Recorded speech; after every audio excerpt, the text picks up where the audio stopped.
You are nothing. You were nothing before my son found you, and you will be nothing when he's done with you. She said it into a microphone in front of 60 people, while the cameras rolled. And my husband, the man whose children I was carrying, sat at that table and said nothing. But just as security escorted me toward the exit, 8 months pregnant and completely alone, the ballroom doors swung open again. An elderly man in a black suit stepped inside, looked directly at me, and said 4 words that changed everything. "She is my granddaughter." And what happened next destroyed every lie they had spent a year building. Before we go further, if you're watching without subscribing, you're telling the algorithm you don't want more stories like this. Hit subscribe right now. It's free, takes 1 second. And drop your location in the comments. I read every single one. Now let me take you back to where this really started. My name is Sophia. I grew up with nothing. My mother sold vegetables at the roadside market. My father repaired shoes until his hands gave out. I earned a scholarship through sheer stubbornness and graduated top of my class without anyone powerful in my corner. That's how I walked into the Hartwell Group's boardroom 3 years ago. No designer bag, no family name, no connections, just preparation. The senior partner, a cold man named Mr. Davenport, opened the meeting by dismissing everything our team had proposed. He was aggressive, theatrical, testing. I let him finish. Then I dismantled every objection calmly, methodically, with evidence he couldn't argue. By the end of that meeting, he shook my hand and said, "Where did you come from?" That's where Daniel noticed me. He was an executive at the same firm. Smart, warm, genuinely kind.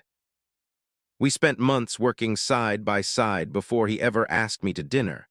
Our relationship was built on respect before it was ever built on love. His mother, Eleanor Hartwell, had been watching from the very beginning. She smiled at our wedding. She held my hands and called me daughter, but I saw that flicker behind her eyes, that cold calculation that said, "You don't belong here and I will prove it." The campaign started quietly. At family dinners, Eleanor would ask about my parents with that practiced sympathetic tone. "Your mother still works the market stalls? How humble." In board meetings, when I closed deals, she'd tell colleagues I had been well supported. When clients praised my strategy, she'd privately suggest I'd been guided by the team. She convinced Daniel I was becoming emotional, difficult. That pregnancy was affecting my judgment.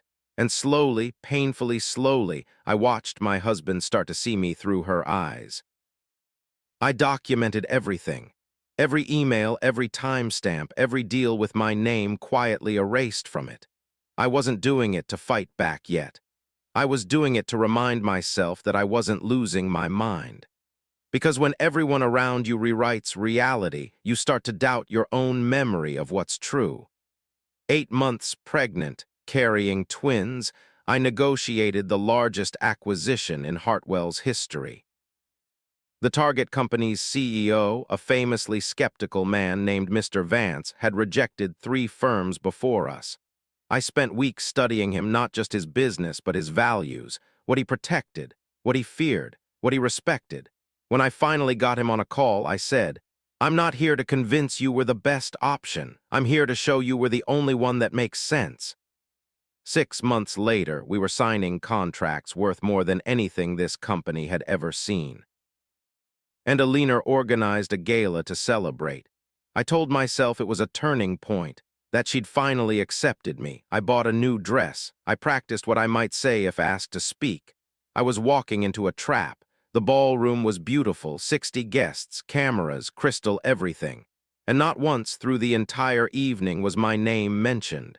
My husband accepted congratulations. He thanked the team.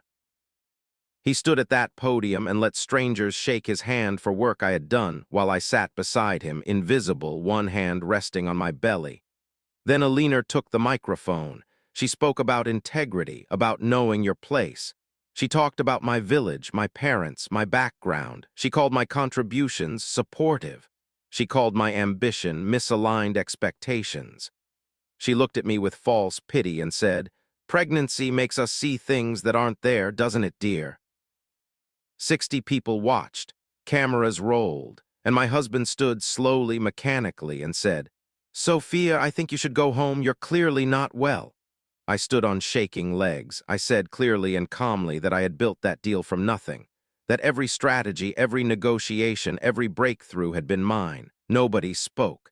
Security appeared at my sides. I walked out with my head high, my hand on my belly, and my heart completely shattered.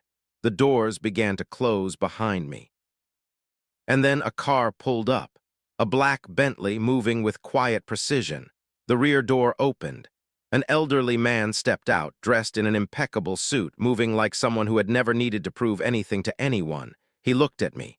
Something in his eyes, recognition, fury barely contained, made me stop breathing.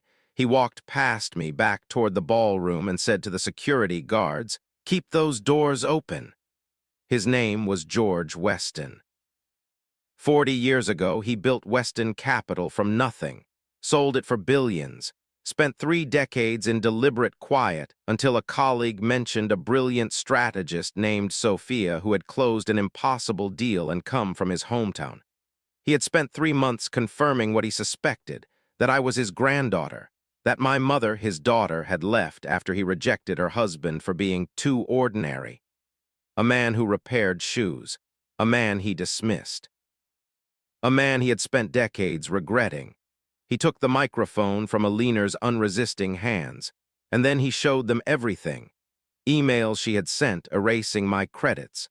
Financial records showing bonuses collected for deals I had closed. A contract dated 6 weeks earlier proving she had sold my strategic documents to a competitor for personal gain. Corporate espionage, fraud, all of it documented, all of it on screen. Alina collapsed into a chair. Then Mr. Vance stood from the back of the room, the CEO I had spent months earning, and said into the silence, "I negotiated with Sophia. I trusted Sophia. Anyone telling you otherwise is either ignorant or lying." One by one, voices rose, people who had stayed silent finally speaking. The truth, once given permission, moves like water. It fills every space that lies once occupied. My grandfather turned to me, took my hand gently, and said, "You're not alone anymore." I gave birth to my twins 3 weeks later, a boy and a girl, healthy and perfect. My grandfather was in the waiting room. My mother, who had lived near him for years without telling me, was crying happy tears in the corner. My husband, broken, changed, genuinely working to become someone different, held our son for the first time and whispered an apology to a child who couldn't yet understand it. Healing is not a moment. It is 1,000 small choices made daily in the direction of truth. I returned to that company as Chief Strategy Officer. I walked into that boardroom not as a victim reclaiming what was stolen, but as a professional who had simply arrived where she always belonged. If you are carrying something heavy right now, if someone is quietly erasing you, making you doubt your own worth, telling you that your background disqualifies you from the life you've earned, I need you to hear this. Document everything. Keep going. And trust that truth, when it finally arrives, is louder than any lie. If this story moved you, subscribe, share it with someone who needs it, and leave a comment telling me what part hit you hardest. I read every single one.